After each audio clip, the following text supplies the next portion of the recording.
రేవంత్ రెడ్డి పరిపాలనా విధానం మీకు ఏ విధంగా అనిపిస్తుంది? అంటే టైం ఇక 1 ఇయర్ అవుతుంది కదా. అందరూ ప్రజలైతే వెయిట్ చేస్తుర్రు. ఆయన పరిపాలన బాగుండాలని వెయిట్ చేస్తుర్రు. కానీ 50% డౌట్‌గానే అనిపిస్తుంది.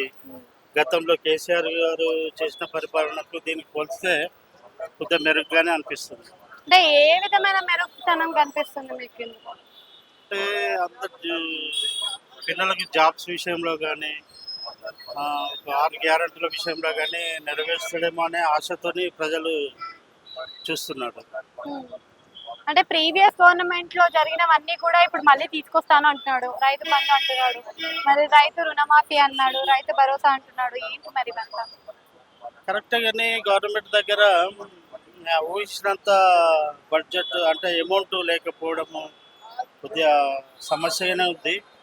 మరి చూడాలి ఇవన్నీ వాగ్దానాలు ఎట్లా నెరవేరుస్తాడో వెయిట్ చేయాల్సి సో ఉంటుంది. దాంతో పాటు డెవలప్‌మెంట్ కూడా చూపించాలి కదా! డెవలప్‌మెంట్ ఎక్కడైనా స్టార్ట్ చేసినట్టు కనిపించిందా రాష్ట్రంలో? అంటే డెవలప్‌మెంట్స్ కావాలంటే దేనికైనా డబ్బే అవసరం కదా. హ్మ్. కాబట్టి ప్రస్తుతానికైతే లోట్ బడ్జెట్‌లో గవర్నమెంట్ ఉంది. ఆహ్, ఇంకో ప్రాముఖ్య విషయం మీ ద్వారా రేవంత్ రెడ్డి గారికి తెలియజేయనిది ఏమంటే కాంట్రాక్టర్ చాలా సఫర్ అవుతున్నారు. గతంలో 3, 4 ఇయర్స్ క్రితం చేసిన వర్క్స్‌కి ఇంతవరకు ఎటువంటి బిల్స్ గానీ, ఎటువంటి వారికి బిల్స్ విషయంలో ఎటువంటి సహాయం చేస్తలేరు. చాలా ఇబ్బందులో ఉన్నారు కాంట్రాక్టర్స్ మాత్రం. Thank you sir.